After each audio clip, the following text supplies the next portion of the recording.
double जाली rod banding slab rod banding double जाली यो चाहिँ सिंगल जाली यो 10 इन्चीमा छ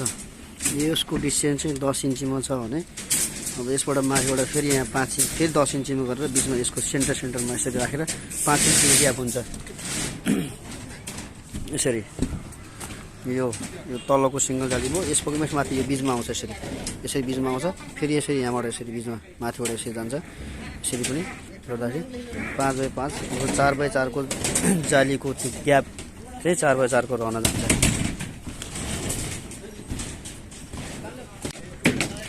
स्ल्याब कङ्क्रिट कास्टिङको लागि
Video na lang ako,